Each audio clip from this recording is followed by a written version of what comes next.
Ladies and gentlemen, welcome back to Havoc. Our upcoming contest is for the Hardcore Championship. It's the Sandman, however, be it an injured Sandman, taking on Randy Orton. He's got to defend his title at less than 100%, way less than 100%. You can obviously see that his shoulder is taped up in that photo that we took. However, the Hardcore title is on the line and the Sandman is going to give it his all despite his injuries. And those injuries were sustained at the hands of this man, Randy Orton. And if you didn't know, folks, Randy Orton is a psycho in every sense. He has no remorse for anybody, and that manifests itself in the ring. And the fact that he was given this Hardcore title matchup is questionable. After all, he injured the Sandman on numerous occasions. He could have defeated the Sandman easily due to the 24/7 rule. However, his mind works in a different way. He was just happy with seeing people in pain, and that's exactly what he did. He first injured the shoulder of the Sandman in the supermarket attack, and then continued to injure it by hitting it with a boot in the middle of a ring with a steel chair. That was an Extreme Reunion, and that was the last time that the Sandman was able to compete. However, he competes here tonight for the Hardcore title in his first pay-per-view title defense. And there you see the Sandman with his signature Singapore cane, his championship belt, and of course the bandage wrapped around his injured arm, his injured shoulder. He holds that title high, but he's not here to be flashy. He's here to try and get some revenge. But Randy Orton, you see right out of the gate, not even letting the Sandman have a breather, just kicking the hell out of him as this title match begins. But the Sandman managed to reverse him that time outside the ring, and this is his domain, sends him over the barricade. And the Sandman knows that it's false count anywhere in these Hardcore matches. No countouts and no disqualifications. Only way to win is by pinfall or submission, and that can happen anywhere, as you can see now, pinning him on the outside following that leg drop. And the arm is heavily bandaged, so it's going to be difficult for him to use any sort of action with that arm. And you can see Randy Orton immediately goes after it, but the Sandman, with what little strength he has left, uses it to send Randy Orton into the post, and now sends him back first into our stage here. And the Sandman's going to do whatever it takes to win here, as will Randy Orton. But Orton sees him. Oh my god, and that might not have been wise. In fact, it wasn't wise, and you can see again Orton kicking in the shoulder of the Sandman. And if the Sandman continues to throw his body around like this, as he did into that barricade, then it may not be a very long matchup. We may see a new Hardcore champion if Orton has his way. But now you can see Orton immediately goes after Sandman again, brings in the ladder, and that shoulder going right onto the ladder, and now that massive knee drop. Randy Orton is as sadistic as they come. And now he's got that Singapore cane that the Sandman brought, and he's looking to impale him, for God's sake. But the Sandman catches the Singapore cane, and he uses it to good effect. Orton flipping out of the ring. And the Sandman is looking to do more damage with that Singapore cane. Orton backing away, but now he sees his opportunity to strike, and he does with that apron DDT, this time onto that hard steel ramp.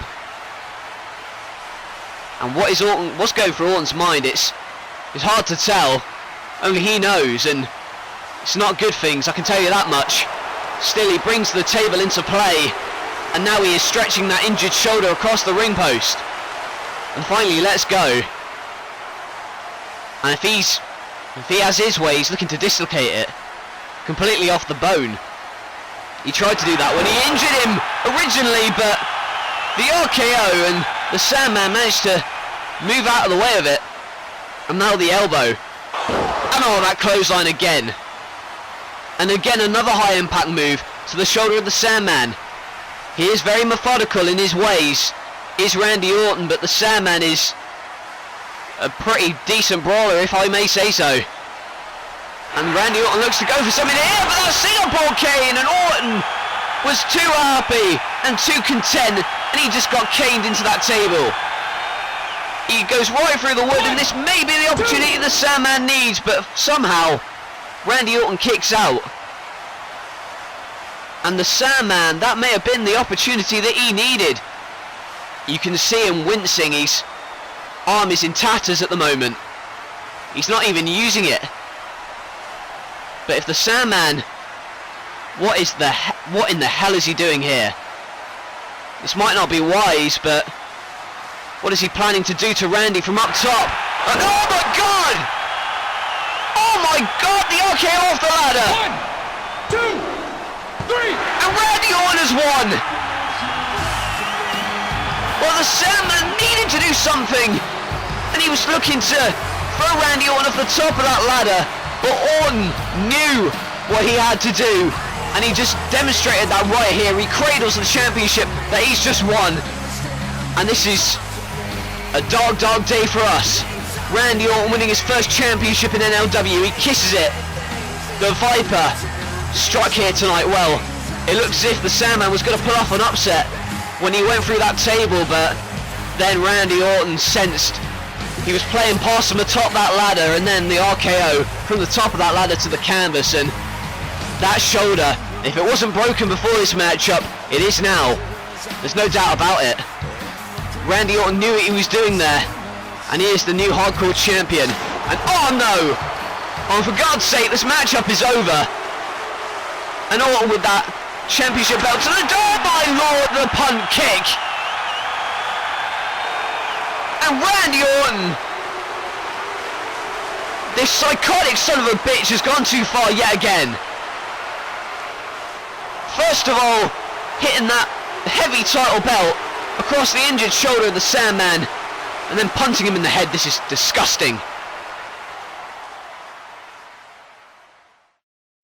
Hi, and if you're wondering if you should believe the hype, yeah, you should.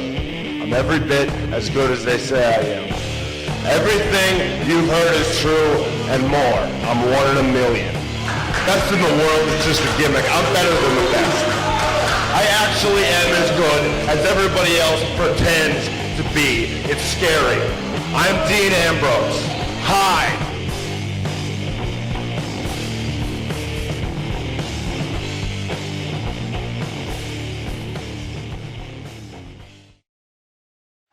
Ladies and gentlemen, we'll try and get you an update on the Sandman if we can. I'm not promising anything positive. After all, he was kicked in the head. However, the new hardcore champion Randy Orton making a statement, and the man about to make his way to the ring here could also make a statement. The man who was scheduled to face Jeff Hardy, the Eater of Worlds Bray Wyatt. But as we now know, the commissioner making the announcement earlier on this evening that Bray Wyatt would not be facing Jeff Hardy. He clearly stated that Jeff Hardy would not be competing here tonight after he not only assaulted Bray Wyatt twice on the Metal pre-show, but also attacked the commissioner, intentionally or not, we don't know, but Hardy was in a fit of rage earlier. He definitely wanted to get his hands on Bray Wyatt, but apparently it's not going to happen tonight, and Wyatt is scheduled to face someone else. But who is it?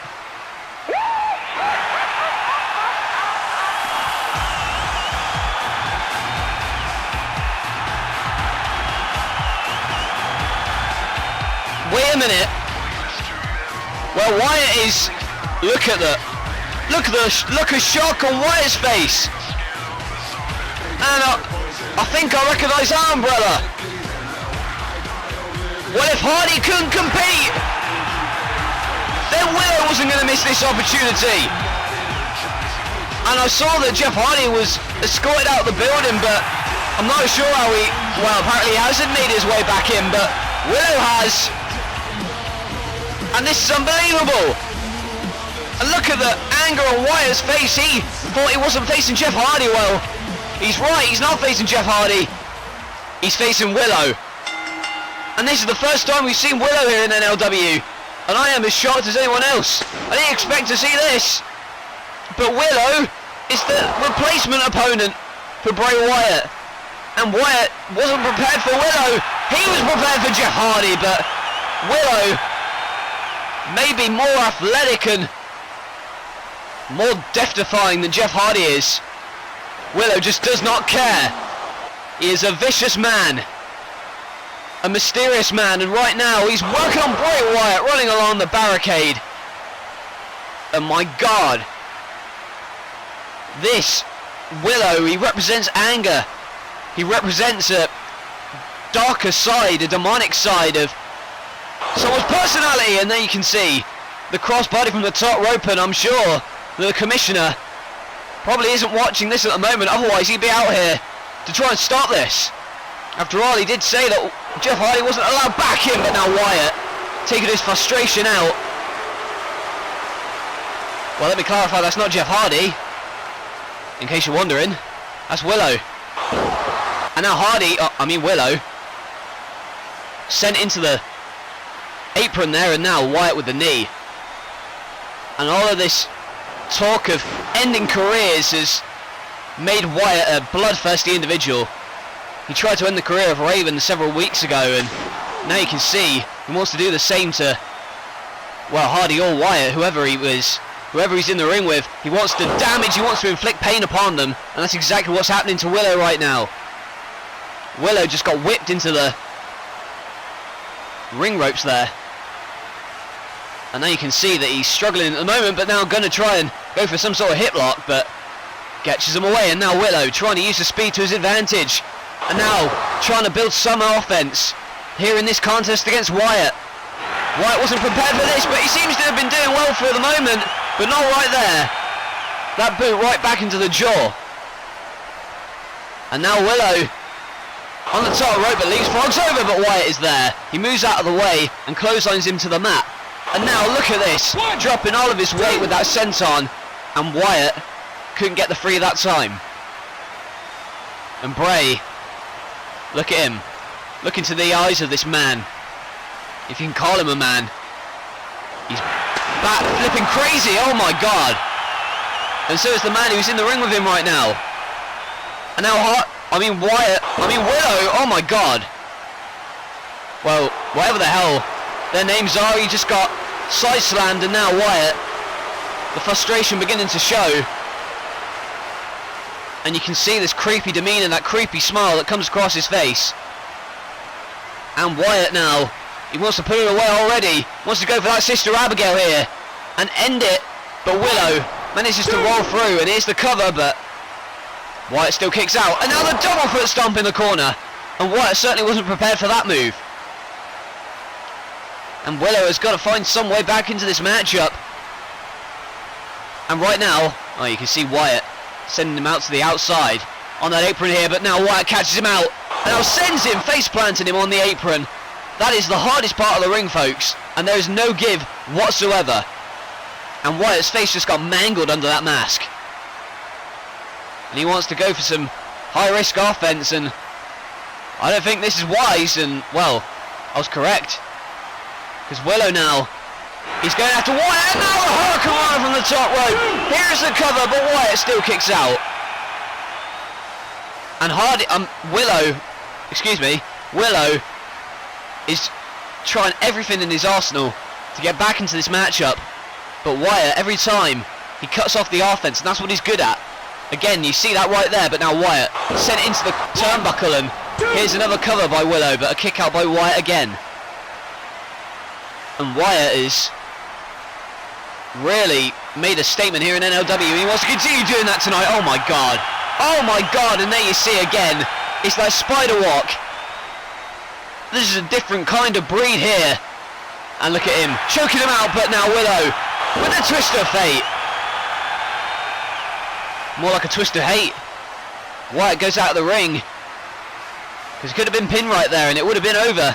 And they can see the baseball slide by Willow that time, and Wyatt, you can see on the outside, he's not in a good way at the moment.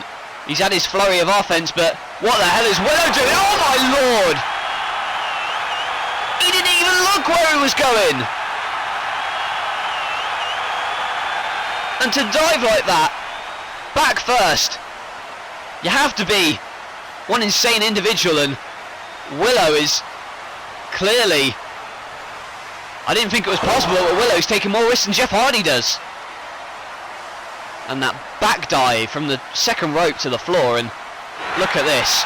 And this is months of frustration built up, and it's being projected through Willow. He's ripping apart those steel steps here, but Wyatt, oh my god, Wyatt catches him out. Oh my! Sister Abigail into the steps. And you can see just there that Willow was about to go ballistic. And in fact he did, he ripped up those steel steps. But Wyatt caught him out. And the composed nature of Wyatt is really eerie. That Sister Abigail into the steps, now picks up the lifeless body of Willow and delivers that Sister Abigail, and Wyatt picks up the victory. Well, Wyatt sent a major message right here. He may have been assaulted and beaten up earlier tonight, but perhaps that was in his plan all along, to get Hardy angry. And obviously Hardy was escorted out of the arena. Willow showed up to accept the open challenge that laid out to itself. But this is how it ended. Wyatt grabs Willow here and then dives into that steel so hard with that Sister Abigail on the outside, and then it was pretty much over from that point. Another Sister Abigail, and Willow did not win tonight. And it's a damn shame as well, because, well, Willow, he's proven that he takes even more risks than Jeff Hardy, and he's a hell of a lot more insane. You can obviously see that. And the anger was obviously here tonight. There were several points in this matchup where he could have won it. However, it was Wyatt with a lucky break there, catching him out, catching him off guard, and the Eater of Worlds continues on his warpath. But I'm sure that not only Willow, but Jeff Hardy as well don't want to see the last of Bray Wyatt. They still got unfinished business between those two, and speaking of unfinished business, this business is going to be finished here tonight at Havoc. Finn Balor looks to end the unbeaten run of Kurt Angle. Kurt Angle's gotten a little bit cocky in recent weeks about the fact he's never been pinned or submitted, but will Balor end that streak here tonight? We'll find out next.